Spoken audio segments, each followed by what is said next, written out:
नमस्कार, आप देख रहे हैं विधान केसरी न्यूज़ और मैं हूं शौर्य प्रताप सिंह। इस वक्त की बड़ी खबर आ रही है लखनऊ से। आपको बताते चलें, मुख्यमंत्री योगी आदित्यनाथ उत्तर प्रदेश के 18वीं विधानसभा के नवनिर्वाचित सदस्यों के लिए आयोजित 2 दिवसीय प्रबोधन कार्यक्रम के समापन समारोह में सम्मिलित हुए और प्रबोधन कार्यक्रम में प्रतिभाग करने वाले सभी सदस्यों को हार्दिक बधाई एवं उनका अभिनंदन भी किया और कहा, सकारात्मक भाव के साथ कार्य करते हुए जब हमारी सरकार जन अपेक्षाओं पर खरी उतरती है तब जनता हमें बार बार समर्थन देती है। हमारे यशस्वी प्रधानमंत्री नरेंद्र मोदी जी की मंशा के अनुरूप नेशनल ई विधान को लागू किया गया है। ऐसा करने वाली उत्तर प्रदेश की विधानसभा देश की पहली विधानसभा बनी और विकास के नए नित्य प्रतिमान गढ़ने नए भारत ने वित्तीय वर्ष 2021 से 2022 में ऐतिहासिक वृद्धि करते हुए USD 83.57 बिलियन का FDI इनफ्लो दर्ज किया है।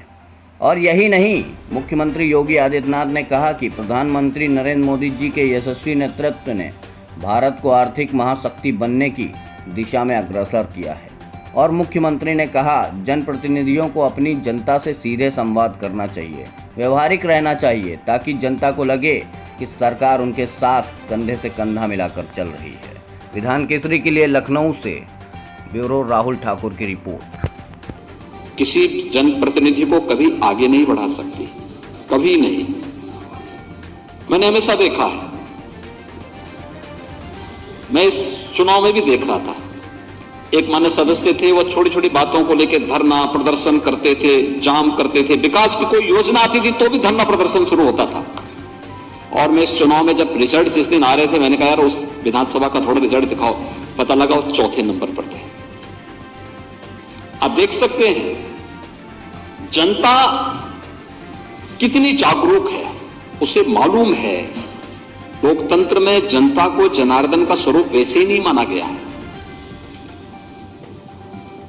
उसे एक एक गतिविधि की जानकारी होती है और गतिविधि की जानकारी किस रूप में होती है। विधानसभा की हमारी कार्रवाई चल रही है, हम में से ज्यादातर लोगों में होड़ क्या लगती है कि हम जिस रूप में अपनी बात को कह दें, बस एक बार प्रोसीडिंग का हिस्सा बनना चाहिए। लेकिन याद रखना, अगर आपकी बात नकारात्मक है, नेगेटिव है, तो जनता भी उसको नकारात्मक भाव के साथ ही लेती है।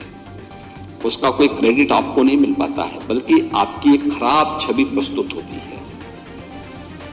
और अगर हमारे भाव सकारात्मक हैं, प्रदेश हित में है, देश हित में है, जनता के हित में है, लोक कल्याण के हित में है, तो जनता भी उसे उसी भाव के साथ लेती है।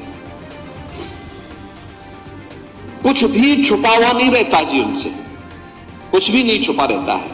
और इसलिए एक सकारात्मक भाव के साथ कार्य करते हुए जब हम जन अपेक्षाओं पर खरा उतरते हैं तो जनता हमें बार बार समर्थन देती है।